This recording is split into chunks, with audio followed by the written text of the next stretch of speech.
Hello student, कैसे हैं आप सब। तो चलिए आज स्टार्ट करते हैं क्लास 10 का chapter 3 pair of linear equations in two variable exercise 3.1। बच्चे ये न्यू बुक से 3.1 है, ओल्ड बुक से 3.2 है। तो बच्चे जोन सी बुक जिसके पास होगी तो वो आप एक बार चेक कर लेना। इसका क्वेश्चन नंबर 6 कर रहे हैं। Given that linear equation that means बच्चे जिसकी डिग्री क्या होती है, 1 होती है। हमारे पास एक लीनियर इक्वेशन दे दी है।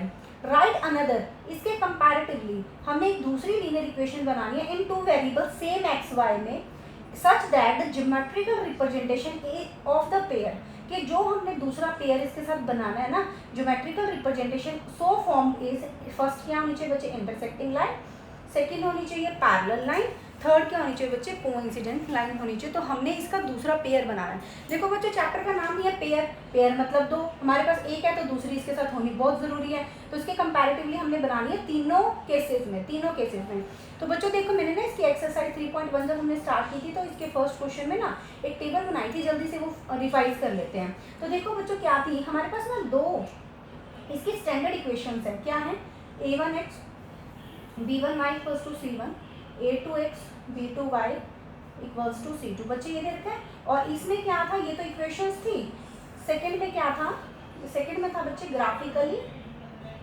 ग्राफिकली, या हम बच्चे इसको ज्योमेट्रिकली भी बोल सकते हैं, ज्योमेट्रिकली, ओके। और इसमें था बच्चे हमारे पास अलजेब्रिक इंटरप्रिटेशन, ओके। ठीक है बच्चों, इसमें हमने क्या किया था, देखिए आप ध्यान से। हमने ना जब a1 अपॉन में x के कॉफिशिएंट का रेशियो a1 अपॉन में a2 is not equals to b1 upon में b2, हमने ये लिया था। इसकी ज्योमेट्रिकल रिप्रेजेंटेशन क्या कह रही थी, ज्योमेट्रिक में ये कह रहा था कि ये लाइंस, बच्चे किसकी इक्वेशन है, लाइंस की। तो ये दो लाइंस है, one line and this one is two second line. तो ये ज्योमेट्रिकल रिप्रेजेंटेशन क्या होंगी, इंटरसेक्टिंग लाइन होगी। क्या होंगी बच्चे, इंटरसेक्टिंग लाइन्स होंगी। लाइन्स दैट मीन्स एक लाइन का, जैसे मान लीजिए ये प्लेन है, प्लेन में अगर एक लाइन ऐसे होगी तो दूसरी लाइन इसको कट कर रही होगी, तो इसको बोलते हैं बच्चों इंटरसेक्टिंग लाइन। और अलजेब्रिक इंटरप्रिटेशन में क्या होगा, एग्जैक्टली वन सोल्यूशन, कि सिर्फ इसका एक ही सोल्यूशन होगा जो इस पॉइंट पर इसको कट कर रहा होगा, ओके, वही सोल्यूशन का माने देगा। और उसको हम यूनिक सोल्यूशन भी बोलते हैं, यूनिक सोल्यूशन। तो कंफ्यूज नहीं होना बच्चे, एग्जैक्टली वन सोल्यूशन या फिर यूनिक सोल्यूशन। सेकंड केस क्या था इसका बच्चे, सेकंड केस था a1 अपॉन में a2, दैट मीन्स x के कॉफिशिएंट्स का ratio is equals to y के कॉफिशिएंट का ratio is equals to constants का रेशो। क्या होगा, तीनों इक्वल आएंगे। तीनों जब भी इक्वल आते हैं, इसकी ग्राफिकली या ज्योमेट्रिकल रिप्रेजेंटेशन क्या कहती है कि ये क्या होते हैं बच्चे, ये कोइंसिडेंट लाइन क्या होती हैं, कोइंसिडेंट लाइन्स होती हैं। और कोइंसिडेंट लाइंस का क्या मतलब होता है बच्चे, इस दोनों इक्वेशंस के जितने भी पॉइंट्स होंगे, जितने भी पॉइंट्स हो एक ही लाइन पर लाई करेंगे, एक ही लाइन पर। जितने भी आप चाहे इसमें रख लीजिए, चाहे इसमें, अगर ये केस आता है, इस केस में जितने भी पॉइंट्स होंगे वो एक ही लाइन पर लाई करेंगे। और अलजेब्रिक इंटरप्रिटेशन क्या कहेगा, इनफाइनाइटली मैनी सॉल्यूशंस। क्लियर बच्चों, इतना आई होप आपको अच्छे से समझ में आ रहा होगा। इसका थर्ड केस क्या कहता है, थर्ड केस में a1 अपॉन में a2 is equals to b1 upon में b2 is not equals to c1 upon में c2। थर्ड केस में ये क्या कहता है, थर्ड केस में ये कहता है कि इसकी अलजेब्रिकल ज्योमेट्रिकल ग्राफिकली और ज्योमेट्रिकल रिप्रेजेंटेशन कहती है कि ये दोनों लाइंस पैरेलल होंगी। क्या होंगी बच्चे, पैरेलल लाइंस होंगी। पैरेलल लाइंस का मतलब होता है बच्चे, अगर हमने प्लेन ड्रॉ किया तो इसमें ना ये लाइंस इसके पैरेलल बन रही होगी। दैट मीन्स पैरेलल लाइंस कौन सी होती है, जिनका डिस्टेंस क्या होता है, सेम होता है बच्चे, ओके। ये बन गई बच्चे पैरेलल लाइंस। और इसकी अलजेब्रिक इंटरप्रिटेशन क्या कहती है, नो सोल्यूशन बच्चे, ओके। तो दैट मीन्स क्या, जब ये नॉट इक्वल लास्ट में शो कर रहा होगा ना, तो उसका क्या होगा बच्चे, नो सोल्यूशन। क्या बन जाएगा, नो सोल्यूशन। तो देखिए बच्चों, अब हमारे पास लीनियर इक्वेशन ये दे दी, हमारे पास लीनियर इक्वेशन कौन सी दी है, हम इसका फर्स्ट पार्ट कर रहे हैं। 2x प्लस 3y माइनस का 8 इक्वल्स टू क्या आ गया बच्चों, 0। हमने बनानी है इंटरसेक्टिंग लाइन। क्या बनानी है बच्चों, इंटरसेक्टिंग लाइन पैरेलल लाइंस को इंसिडेंट लाइन। अगर मान लो बच्चों, इसको ये क्वेश्चन अगर आपको दूसरे तरीके से दे दे, आपको बोले कि अलजेब्रिक इंटरप्रिटेशन में आपको बताना exactly one solution, second pair में बता दें इनफाइनाइटली मैनी सोल्यूशन, थर्ड में बता दें नो सोल्यूशन, बच्चे उसका भी सेम ही मीनिंग होगा। तो आपने इससे मतलब कंफ्यूज नहीं होना है। यहाँ पर इसने ज्योमेट्रिकल बोली तो हमें ज्योमेट्रिकल रिप्रेजेंटेशन है, दोनों की सेम ही बात, सेम ही हमारे पास उनकी रेशियोज आएंगी। तो देखिए बच्चों, एक लीनियर इक्वेशन हमारे पास आ चुकी है।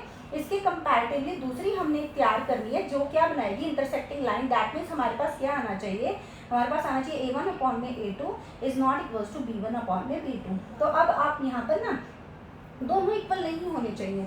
x के कॉफिशिएंट और y के कॉफिशिएंट, मान लीजिए हम यहाँ 3x ले लेते हैं, यहाँ कितना ले लेते हैं 2y, यहाँ पे कुछ भी ले लीजिए, 8 ले लीजिए, 7 ले लीजिए, कुछ भी ले लीजिए। तो अब यहाँ पर लगा दिया हमने प्लस, तो यहाँ लगा दिया 0। तो अब आप चेक कर सकते हैं यहाँ पे 2/3 इज नॉट इक्वल टू 3/2। तो देखिए बच्चे दोनों इक्वल नहीं आए हैं। तो आप इस केसेस में देख सकते हैं नॉट इक्वल्स टू, इनकी रेशोज x की और y के कॉफिशिएंट्स की रेशो नॉट इक्वल्स टू है, और ज्योमेट्रिकल रिप्रेजेंटेशन क्या कह रही है कि वो इंटरसेक्टिंग लाइन है। तो हमारे पास ये सेकंड पेयर इसका क्या हो गया बच्चों, तैयार हो गया। इसके बाद सेकंड लाइन में बच्चों वो कह रहा है पैरेलल लाइंस, यहाँ कह रहा है बच्चों पैरेलल लाइंस। पैरेलल लाइंस में क्या बताई थी बच्चों कंडीशन, हमने बताई थी a1 अपॉन में a2 is equals to b1 upon में b2 is equals to c1 upon में c2। दैट मीन्स अब आप यहाँ चेक कर सकते हैं, मैंने ये बताई थी ना इन्फिनिटली मैनी सॉल्यूशंस बोल दे या कोइंसिडेंट लाइन में बोल दे, या इसने बोला बच्चे सेकंड नंबर पर पैरेलल बोलिए। पैरेलल में तो बच्चे नॉट इक्वल्स टू ये दिखा देगा थर्ड वाली कंडीशन। पैरेलल में क्या दिखा रहा है, नॉट इक्वल्स टू, या वो नो सोल्यूशन बोल दे या पैरेलल लाइंस बोल दे। तो बच्चों आपको क्या करनी है, ऐसे लेके आनी है। तो आप फर्स्ट वाली ले लीजिए, इसके कंपैरिजन में हमने क्या लेके आना है, पहले तो 2 इक्वल शो करने हैं और लास्ट वाला इक्वल शो नहीं करना है। तो हमें क्या करना पड़ेगा, हमें ना जैसे मान लीजिए 2 का टेबल ना 2 तक ही पढ़ दीजिए, और इधर 3 का टेबल 2 तक पढ़ दीजिए, या फिर 2 का टेबल 3 तक या 3 का टेबल 3 तक, 2 का टेबल 4 तक, 3 का टेबल, मतलब हमें क्या करना है कि पहले 2 रेशो इक्वल लेके आने हैं। तो इक्वल कब आते हैं, मान लीजिए मैंने यहाँ पर कोई रफ स्टेटमेंट पे हम लगा लेते हैं। मान लीजिए यहाँ दे रखा है 2x + 3y -8 = 0। पहले वाले इक्वल बनाने, मान लीजिए 2 5 मैंने 10 कर दिया और यहाँ 3 5 15 कर दिया। यहाँ कुछ भी नंबर ले लीजिए, 7 ले लें, क्योंकि हमने लास्ट वाला नॉट इक्वल्स टू दिखाना है, c1 अपॉन में c2। देखिए अब 2/10, 3/15 और 8/-7, 2 1 जा 2, 2 5 जा 10, यहाँ 15 था बच्चों, 3 1 जा 3, 3 5 जा 15। देखिए अब 1/5 is equals to 1/5 is not equals to क्या हो गया बेटे, 8/-7। तो बच्चे आप इजीली चेक कर सकते हैं, -8 आएगा बच्चों। अभी देखो आप दोनों इक्वल आए बट लास्ट वाला इक्वल नहीं आया, तो आप इसको ऐसे निकाल सकते हैं। लेकिन लगा लीजिए वो तो मैंने बच्चों 5 के टेबल पे कर दिया ना, 5 जा कर दिया है, तो इसके बाद इसको आप 3 से कर सकते हैं। मान लीजिए हमने इसको कर दिया 2 3 जा 6x, 3 3 जा 9y, और माइनस का कुछ भी 10 ले लीजिए, माइनस का 11 ले लीजिए, इक्वल्स टू 0। अब देखिए रेशो चेक करते हैं x के कॉफिशिएंट्स की, y के कॉफिशिएंट्स की एंड कॉन्स्टेंट्स की। ओके, 2 1 जा 2, 2 3 जा 6, 3 1 जा 3, 3 3 जा 9। देखिए पहले वाले इक्वल आ रहे हैं और लास्ट वाला इक्वल नहीं आ रहा है। तो देयर आर इन्फिनिटली मैनी, मतलब बहुत सारी इक्वेशंस हमारे पास आ सकती हैं जो इसके पैरेलल में बन रही होंगी। तो अब हम यहाँ से लगा सकते हैं, तो दीज आर क्या होगी, पैरेलल लाइंस। तो देखिए a1 अपॉन में a2 is equals to b1 upon में b2 is not equals to c1 upon में c2। तो बच्चों देखो अब इसका थर्ड पार्ट करते हैं। थर्ड पार्ट में क्या है, कोइंसिडेंट लाइन। बच्चों ध्यान से देखो, थर्ड पार्ट में है कोइंसिडेंट लाइन।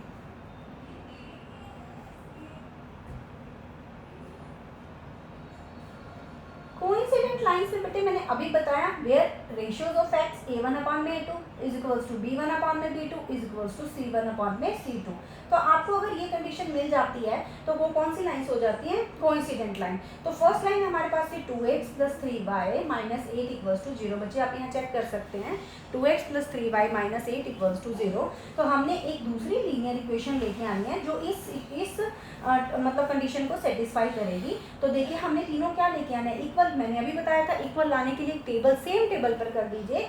लाइक देखिए 3 4 जा 8, 2 4 जा 8x, यहाँ 3 4 जा 12y और यहाँ 8 4 जा 32। आप यहाँ पे 4 पर ही करते तो सबको 4 पर ही, अगर सबको 3 पर कर रहे हो तो 3 पर, मतलब आपको सेम लेके चलना है ये वाली कंडीशन लाने के लिए। तो आप इसकी रेशियो चेक करिए, 2/8 इक्वल्स टू 3/12 इक्वल्स टू -8/-32। बच्चों आपको एक चीज़ और भी याद रखनी है, अगर यहाँ माइनस का है तो यहाँ माइनस का ही लेके आना है, यहाँ प्लस है तो प्लस, प्लस है तो प्लस, क्योंकि बच्चे हमें रेशियोज क्या लाने हैं, इक्वल लेके आने चाहिए।